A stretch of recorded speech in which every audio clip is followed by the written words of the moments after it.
क्या रामायण को राष्ट्रीय ग्रंथ मानना चाहिए? अरे रामायण तो अंतर्राष्ट्रीय ग्रंथ है भैया।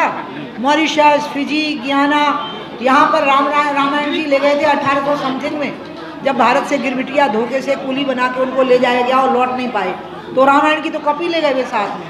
तो ये तो अंतर्राष्ट्रीय ग्रंथ है, रामायण तो मॉरिशस का राष्ट्रीय ग्रंथ है, इसलिए जो अंतर्राष्ट्रीय ग्रंथ है उसको राष्ट्रीय ग्रंथ बनाने का सीमा क्यों बनाना उसको? दीदी अभी एक आपने सवाल के जवाब में कहा कि समाजवादी पार्टी की मंशा थी कि ये रामायण की चौपाई और इसको लेकर राजनीतिक मुद्दा बनाने। मैंने नहीं कहा, अभी हमने नहीं मैंने ऐसा नहीं कहा, मैं कुछ भी नहीं कहा। ये सब सॉरी अखिलेश यादव की सहमति थी। नहीं मैंने ये कहा कि वो कार सेवकों के हत्यारे ही, तो उन्हें तो वैसे भी सहानुभूति नहीं है। तो वो तो कह रहे हैं कि आप लोग हिंदू विरोधी हो। अभी उन्होंने बनारस में कहा हमें उनसे कोई सर्टिफिकेट सबसे बड़ी हिंदू विरोधी नहीं, मुझे उनसे सर्टिफिकेट चाहिए ही नहीं ना, मुझे तो नहीं चाहिए कम से कम। बाकी बीजेपी के लोग अपना जवाब देते रहेंगे, मुझे नहीं चाहिए उससे सर्टिफिकेट। नागेश्वर धीरेन्द्र के शास्त्री को क्या जेडी की सुरक्षा मिलनी चाहिए? संतों ने प्रस्ताव रखा है। अब अगर संतों ने प्रस्ताव रखा है तो ये संतों की बात में मेरा अधिकार ही नहीं है कुछ कहने का।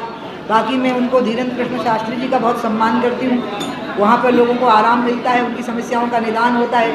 तो इसलिए वो जो कौन जे मानव जी थे उनकी समिति को मैंने कहा कि भैया हजारों लाखों लोग वहाँ लाभ प्राप्त कर रहे हैं, तो तुम उनके मानवाधिकार से उनको वंचित कैसे कर सकते हो? वो तो उनका मानवाधिकार है, कोई बुराई तो नहीं सिखा रहे ना, वो कोई दुर्व्यसन जुआ सट्टा अड्डा तो नहीं खुलवा रहे। लोगों को भगवान का नाम लेके उनको किसी तकलीफ से मुक्ति मिल रही है तो बहुत ठीक है, और बागेश्वर धाम में और ज़्यादा लोग जाना चाहिए। आप संत समाज से राजनीति में आए हैं, संत समाज से राजनीति में रामचरितमानस को लेकर राजनीतिक लोग अनर्गल टिप्पणियां कर रहे हैं। रामचरितमानस को लेकर क्या राजनीतिक लोग करना चाहिए क्या? वो तो टीआरपी के लिए की है। हाँ, इसके बाद आप पूछ लेना, ये पूछ लो। वो तो एक व्यक्ति ने की है जिनका कोई महत्व नहीं है, लेकिन एक पार्टी के हैं वो जिसका बहुत महत्व है, और उस पार्टी के वो नेता हो गए हैं। पहले हमारे यहाँ थे, फिर वहाँ चले गए, हार गए वहाँ भी। उस पार्टी की चुप्पी जो है वो ये साबित करती है कि वो अभी भी कार सेवकों की हत्या की मानसिकता रखते हैं, क्योंकि ये वही पार्टी है जब शासन में थी तो कार सेवकों के ऊपर ने सीधे शूट एट साइट का ऑर्डर दिया था कि गोली चलाकर मार दो उनको, जिसमें बहुत बड़ी संख्या में कार सेवक मारे गए थे। इसका मतलब वो उनकी मानसिकता आज भी विद्यमान है। बाकी उनके कहने से ना रामायण की महिमा घटने वाली है, ना उनके कहने से राम की महिमा घटने वाली, बल्कि उन्हीं की महिमा घटेगी। क्या मैं रामायण 2019 में कहाँ से चुनाव लड़ने का?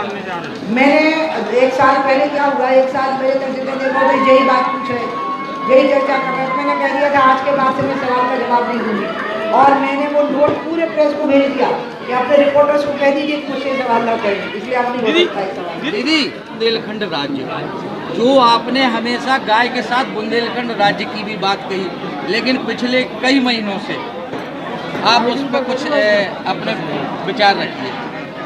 गाय से भी पहले बुंदेलखंड का मुद्दा मैं बोलती हूँ। गाय का तो अभी आया जब गौचर सब खत्म हो गए। बुंदेलखंड का मसला तो 1988-81 में लक्ष्मी नारायण नायक जी हमारे जो खजुराहो से सांसद हुआ करते थे, और मेहरोत्रा जी, अगर आपको याद हो, बहुत बड़े बड़े दिग्गज नेता इसमें थे, तो ये मुझे बुला लेते थे जब मैं अमेरिका वगैरह से आती थी। हम तो तब से इसमें हैं। इसमें जो कठिनाई है, मैं कह रही हूँ आपको कठिनाई दूर कर दो बस, वो ये है कि जो मध्य प्रदेश का हिस्से का बुंदेलखंड है वो पृथक बुंदेलखंड में आने को तैयार है, ना वहाँ की जनता ना वहाँ के नेता। तो उत्तर प्रदेश का बुंदेलखंड का जो मायावती ने प्रस्ताव पास किया वो बहुत छोटा है, तो फिर थोड़ा या तो उसको बृहद करके, और वो हमारी पार्टी तो पृथक बुंदेलखंड को मानती है। हमारे लक्ष्मीकांत वाजपेयी जी जब अध्यक्ष थे तो उन्होंने, आपको याद हो, पृथक बुंदेलखंड संगठन का गठन किया था, और बाबूराम प्रसाद उसके अध्यक्ष बनाए गए थे। हम राजनीतिक तौर पर, सांगठनिक तौर पर बुंदेलखंड को अस्तित्व को स्वीकार कर चुके हैं। पूरी कठिनाई आ गई है मध्य प्रदेश का हिस्सा मांगने की। झारखंड जब बना था, आपको मैं बता रही हूँ, तो छत्तीसगढ़ का हिस्सा मांग रहे हैं।